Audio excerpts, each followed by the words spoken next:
Historia 18. Muchos obstáculos que salvar. Mi padre pasaba sus fines de semana en un garage con sus herramientas eléctricas y una botella de vodka.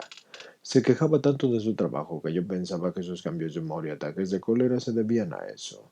El temor pronto se convirtió en una gran parte de mi infancia. Temía la furia de mi padre y también le temía a mis compañeros de clase en la escuela y a mis maestros y tenía temor a todo, incluyendo a Dios. Pensaba que la depresión que padecía era simplemente timidez y todo lo que sabía del amor era que tenía algo que ver con mi papá y le gritaba a mi papá a mi mamá. Y también tenía que ver con el control, porque nunca se comentaba acerca de la sexualidad en mi familia. Así que había una inquietud no comentada acerca de ver la desnudez de los demás, aunque fuera parcial.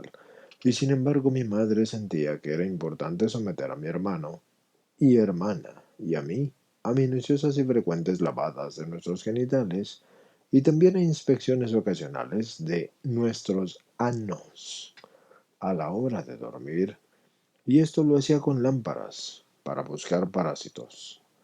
Tan pronto como yo pude, escapé dentro de la fantasía, empezando con los niños en mi clase del jardín de niños.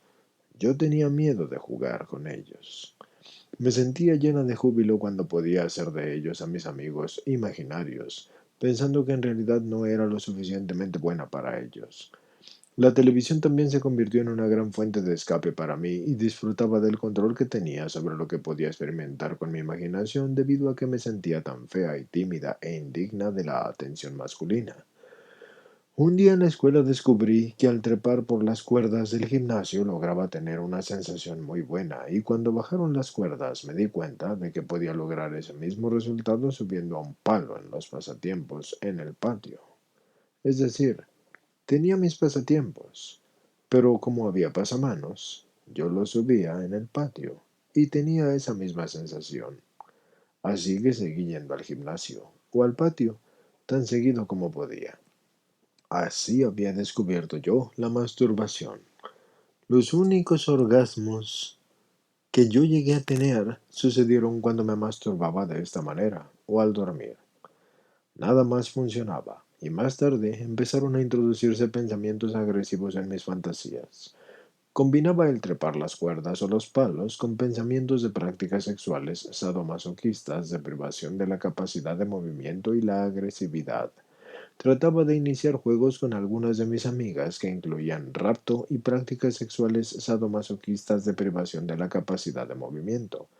A los 16 años yo tuve mi primer encuentro sexual con un muchacho que era 5 años mayor que yo y nunca pasó más allá de que fueran juegos precoitales.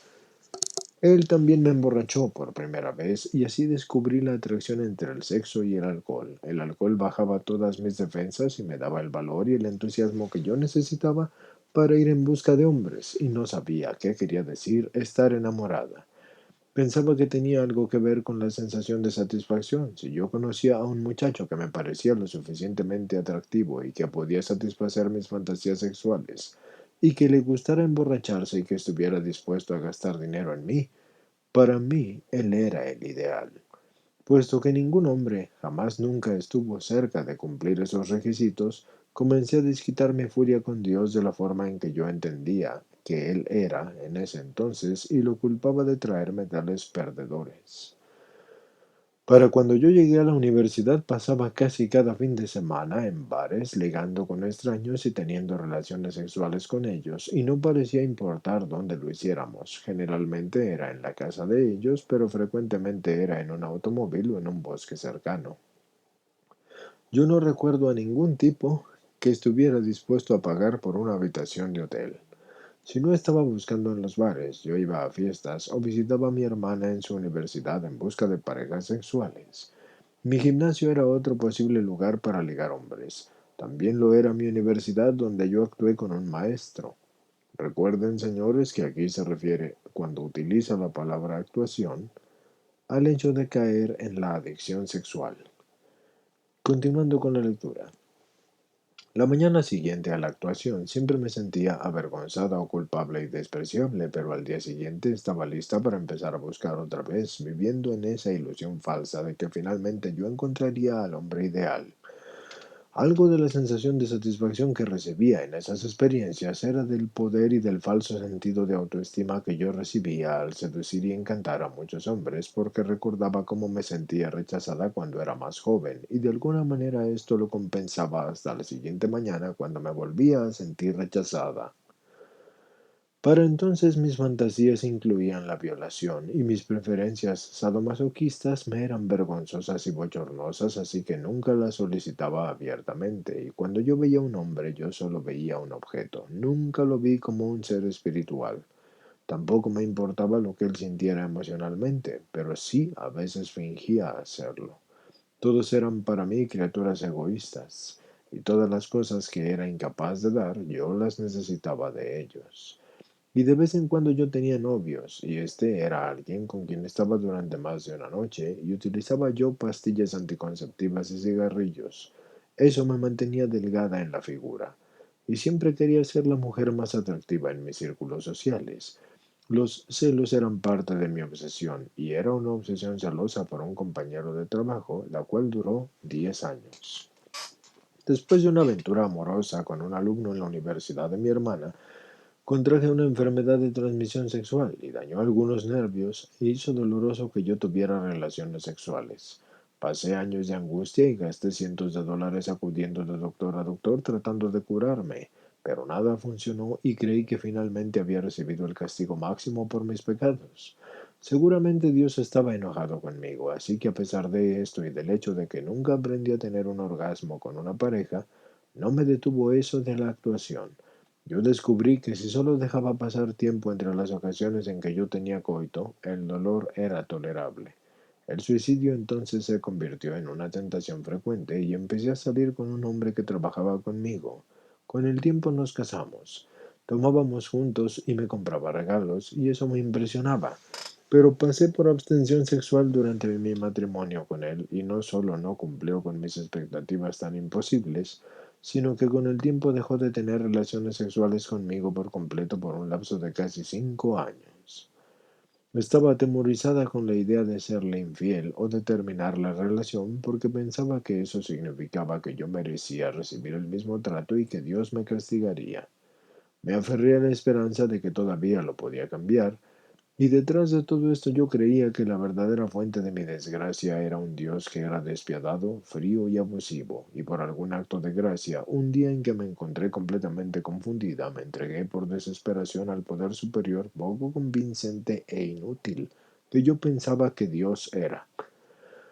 Yo no tenía dónde más recurrir, así que poco tiempo después me encontraba en una junta de 12 pasos y finalmente se me ocurrió que el alcohol podía ser el problema, así que empecé a asistir de manera regular y mis oportunidades para recuperar mi matrimonio y mi vida sexual parecían estar dentro de mi alcance.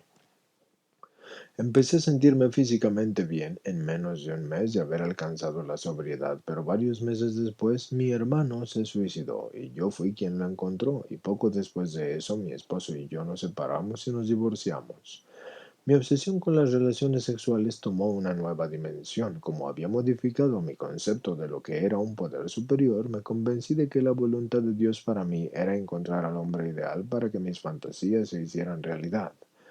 El fondo en mi adicción sexual se dio después de que yo conociera a un hombre en un grupo de meditación al cual yo había empezado a asistir. Y no pasó así mucho tiempo antes de que el abrazar se convirtiera en un juego precoital y ese juego precoital se convirtiera en coito y después yo lo estaba enviando a él a la ferretería a comprar aditamentos. Convertimos su habitación en una cámara de torturas sexuales y mis fantasías finalmente estaban siendo satisfechas. Mi pareja parecía estar dispuesto y deseoso a intentar cualquier cosa, y fue entonces que la obsesión se apoderó de mí. El alcohol nunca me había dado esa sensación de satisfacción que las relaciones sexuales con ese hombre me estaban proporcionando.